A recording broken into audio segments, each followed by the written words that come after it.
Hello, ladies and gentlemen, and welcome back to another episode of Dispatches. I'm your host, Brady Kreitzer. Joining us this week is Journal of the American Revolution contributor Vic DiSanto, and he'll be discussing the campaign into western New York against the Iroquois settlements in the year 1779 and the sources we have left behind from them. Vic, welcome back. Thanks, Brady. Thanks for having me again. It's always a pleasure to be here. Vic, you've been on the show before. Remind us all about your background. I was a history major and received a BA in American history at SUNY Albany and a master's in American history from SUNY Albany, then a PhD from SUNY Binghamton. I was mainly interested in labor and working class history. I focused on international labor and working class history. I worked at the New York State Museum and at the Office of Parks, Recreation, and Historic Preservation for many years. And in retirement, I've been associated with the Iroquois Museum for the last 7 years. So we're having a couple of exhibits next year that we hope to focus on the American Revolution from the Haudenosaunee perspective. The main one will be talking about a revolution, kind of a play on the old Beatles song, and we're asking Haudenosaunee artists to give us images or videos on what 1776 and the American Revolution mean to them from a Haudenosaunee perspective. Yeah, Vic, this is an interesting article. It's very heavy on primary documentation, which opens up a lot for many historians, hopefully in the future, to use it. What made you interested in writing an article like this? Well, as I said, we're doing an exhibit next year, so I wanted to learn more about the role of the Haudenosaunee in the American Revolution, and also a group of teachers from Virginia contacted us last spring. Fort Ticonderoga actually put out a brochure on the Northern Department, and they included the Iroquois Museum as one of the 18 sites. So these teachers were on a tour with Smithsonian, visiting all 18 of these sites. So I wanted to put something together for them to take home with them. We put together a teacher's packet, so I started reading the journals and selecting quotes, which I thought kind of illustrated what was going on during the Sullivan-Clinton campaign of 1779. Yeah, that's going to be important for us, Vic. Certainly you deal with this working in a museum setting in public history. For those who don't know what's going on in 1779, that really kind of builds up to this moment that you're researching, could you catch us up on that? Sure. At the beginning of the American Revolution, the Haudenosaunee were wooed by both sides. They adopted a neutral stance at the beginning. Eventually, they did not want to get involved in this white man's quarrel between Great Britain and its rebellious colonies. Eventually, Seneca and Mohawks seemed to be wooed by the British and won over. Meanwhile, Oneida and Tuscarora are gravitating toward the American side. The role of the Onondaga seems to be fairly neutral throughout, up until after they're really attacked by the Continental Army. The Cayuga is a little more of a mystery to me. At one time, the Oneida claims they're neutral. The Americans claim they were aligned with the Seneca. I really don't know. As I said, Mohawks and Seneca aligned themselves with the British. This area of New York was once a frontier. It was a great wheat producing area, so it was providing crops of wheat to the Continental Army, as was the Pennsylvania frontier. Wyoming was a great granary for the American Army. So the British and their native allies figure a way to stop this grain from being produced is to come through here and basically burn everything to the ground. The first step is at Cobleskill right here in the Schoharie Valley. About 25, 30 militia and Continental troops are killed. And the Mohawks in Seneca and Butler's Rangers, they just kind of burn all the farms down. Not only capture the troops or whatever, or they basically burn crops and fields down. Next step is Wyoming and Pennsylvania on the Pennsylvania frontier, which is a great granary. And that was a much worse scene where supposedly 300 militia were killed, over 225 scalps were taken, and the newspapers really sensationalized this, saying that the Seneca went after women and children and scalped and murdered them, and that was not true.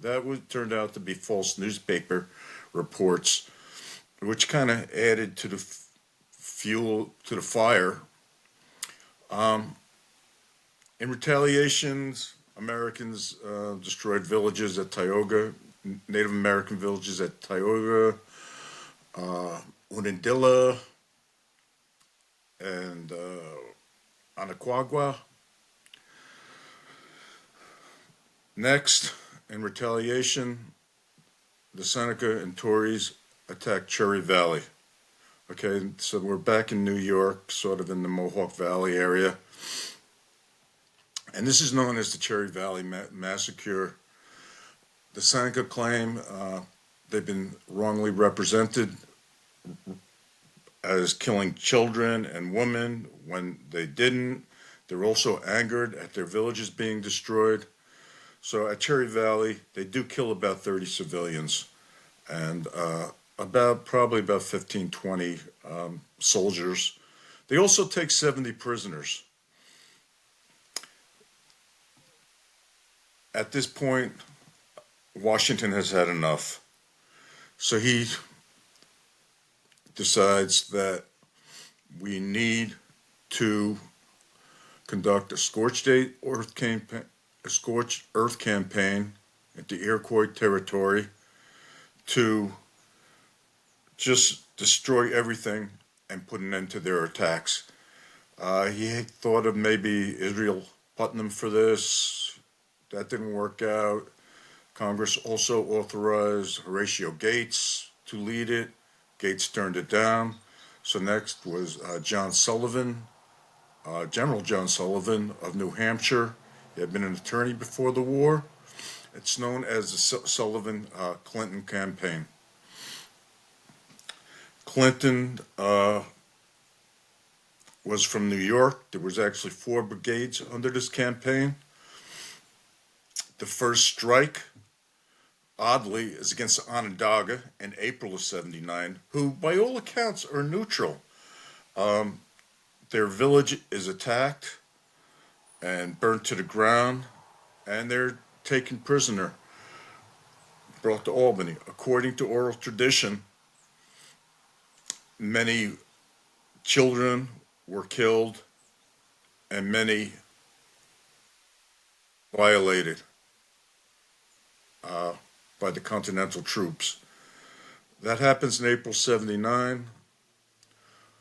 A little later, the Continental Army plans to have General Sullivan with 3 brigades march up the Susquehanna River from eastern Pennsylvania to Tioga, New York.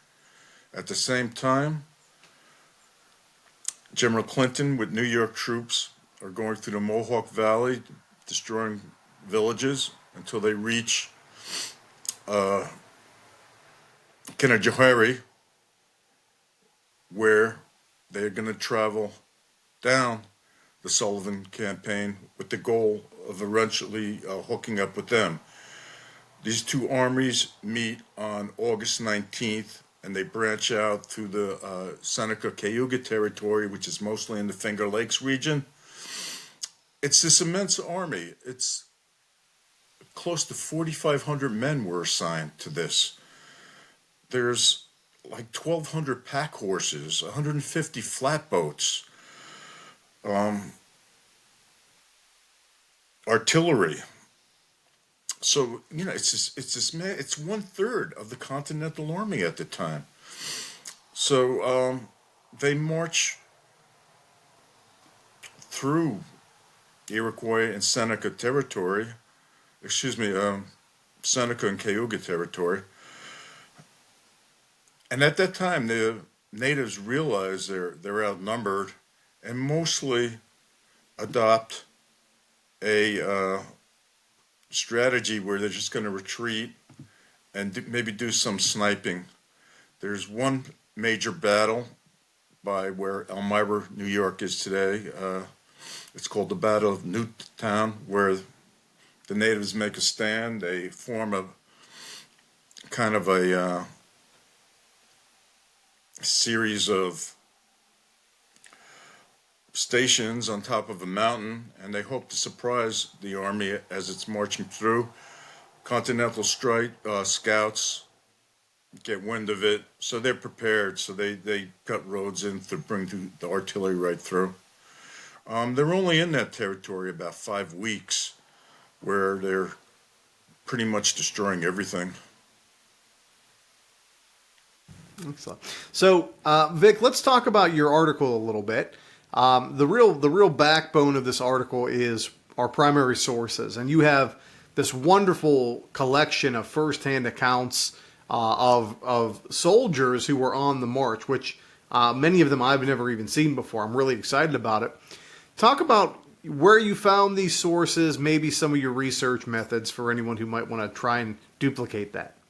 Yeah, as I was researching about the Haudenosaunee and the American Revolution, let me tell your readers that the Haudenosaunee are usually referred to as the Iroquois in American lingo, but it's kind of a misnomer, so I'm going to use the word Haudenosaunee, which is the proper name. People of the Longhouse. Iroquois is really a French-Huron slang word. Many Haudenosaunee people today take it as an insult. But as I was researching the Haudenosaunee, I realized that during the centennial of the American Revolution in 1776, a volume was published called simply Journals of the Sullivan Expedition. So they all came from one book, and this book is readily available on Amazon or through any bookseller, really. So it's readily accessible material, and it's great stuff, as you seem to think. Also, it's very interesting. It shows stuff that I'd never thought they would encounter, and you could see as they're marching through there, they're surprised also at what they're encountering. Excellent. Yeah, Vic. So, whenever you look at those notes, and there's several, which ones stand out to you as being especially important or memorable? That's really hard questions because there's so many that are good. I'd say one of the most interesting were the journals of Major Jeremiah Fogg. He's obviously very well educated. He writes very well. And I think he gives a very good account of kind of what his class of American foresees in the future for that land. I mean, there's this loaded quote where he basically says, how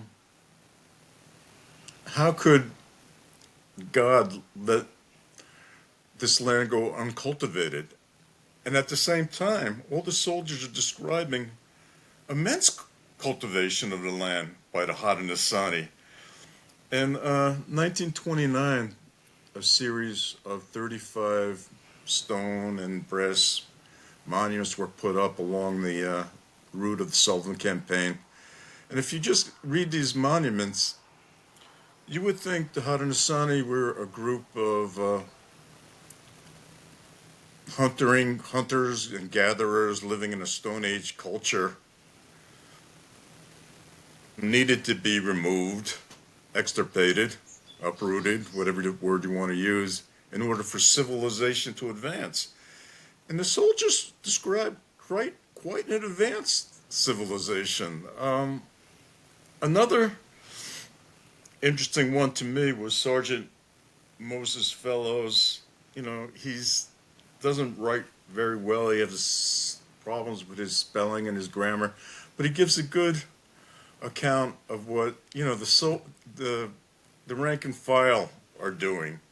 He writes about them cutting roads through the wilderness in order to pull the artillery, and the artillery's falling, and they're getting eaten alive by flies, and they're all cursing, and you can get an idea of the sweat and the hardships that they're encountering. Uh, Another one I liked was Colonel Adam Hubley, who I thought, he gave a very balanced account, and being that high up the chain of command, he had access to information some of the other journal writers didn't. And he gives a lot of good information about the predicament kind of the Oneida seemed to be in, I think. There were some Oneida guides on this expedition, but it doesn't seem like there were many. They didn't feel comfortable what was going on. They weren't even told about the attack on the Onondaga. In fact, Hubley writes about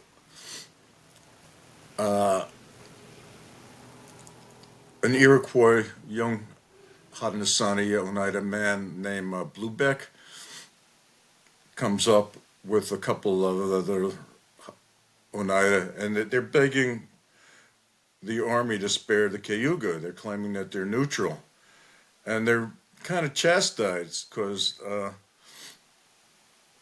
Sullivan had requested 100 warriors or so, and Bluebeck says, well, we were on our way, but we ran into a messenger that said, you were doing well without us. You had everything in hand, so they all turned around and went back. So there's information like that that he has access to, that I think some of the lower ranks wouldn't. So I think that's very important.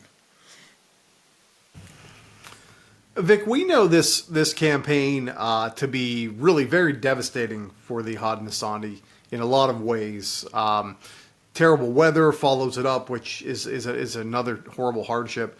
Do you think, from what you read, these soldiers on the ground had any indication of really how much damage they were doing in the long term? Oh yeah, they knew what they were doing. I mean, they knew that they were destroying old food sources. I mean, they were burning burning houses to the ground. One of the things that fascinated me about reading the descriptions was the soldiers' descriptions of the houses. Often I think they expected the Haudenosaunee to be living in mostly still in long houses, which had bark, kind of like siding, and they're finding, mostly single-family log houses and even plank houses also. So they're surprised about that, and if you tear down everybody's, and they're describing the crops. They're like acres and acres of corn, and they're all commenting on this is the best corn we ever saw, and watermelons and cymblings, which are patty pan squash, different types of other squash, pumpkins. So yeah, I think they definitely knew what they were doing, and they weren't going to stop until their mission was accomplished.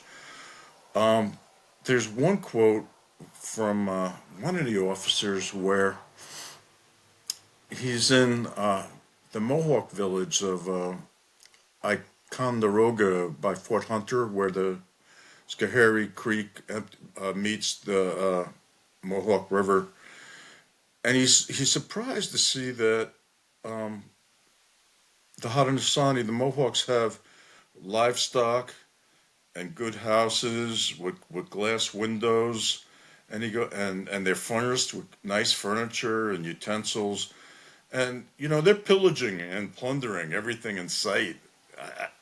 I think they knew exactly what to do. And in fact, this officer goes, the Mohawks are living better than the average continental soldier, before the war. They weren't a poor people. Yeah, on that note, Vic, I guess could you give us the rundown of the aftermath of this? It was really devastating in terms of what General Washington wanted to do and what actually happened. He pretty much got what he was after, I think.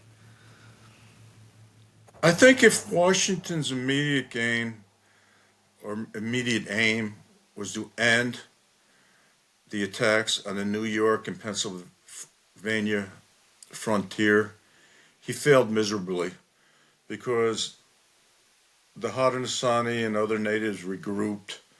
I think they saw the writing on the wall. They considered this genocide. Many who had been neutral or had been even pro-patriot switched over to the British side, and the burning of the valleys, which took place in the Mohawk and Schoharie valleys in 1780, was significant. So I think on that point, he failed. I think the bigger picture, I think he was looking to extirpate the Haudenosaunee from their traditional homelands, and I think he definitely succeeded on that. The lands which the villages were in the Finger Lakes were basically turned into a military tract of 2 million acres, which was used to pay Revolutionary Wars soldiers bounties. After after the United States seized this land, they basically offered soldiers bounties. I think the Continental Army offered them 100 acres of this land, and New York State offered them 500 acres. So a private can get 600 acres of this land. So I think 27 townships were formed. It took a long time before the land was actually surveyed and cleared. And I don't think the lots were even drawn to 1790. A lot of the allotments were sold to land speculators, but I think he was successful in that regard. To this day, the Haudenosaunee call Washington the destroyer of towns. He's known as Conato Corius. He's not a beloved figure in Haudenosaunee society. So I'm kind of looking forward to see how that exhibit treats him. Okay, Vic, we always end with this question. It kind of gets to the heart of what we're doing here. How do you think this article helps us understand the Revolutionary Era better? To me, it clearly shows that this was a dress rehearsal or a harbinger for what's going to happen over the next 111 years, culminating at Wounded Knee. I mean, Major Jeremiah Fogg, he's basically talking about manifest destiny and extirpation, and we either civilize them or extirpate them. Civilize them. That means residential schools, which was a real nightmare for a lot of the natives in the United States and Canada. It's all there in 1779, which surprised me. They were really had that mindset that early because they're in the middle of a war with Great Britain that they're not really winning. I mean, they had their eye on Western expansion, at least to Haudenosaunee territory. All right. Well, as always, Vic, it's a pleasure. Thank you for being here with us. You're welcome, Brady. Always a pleasure to be here.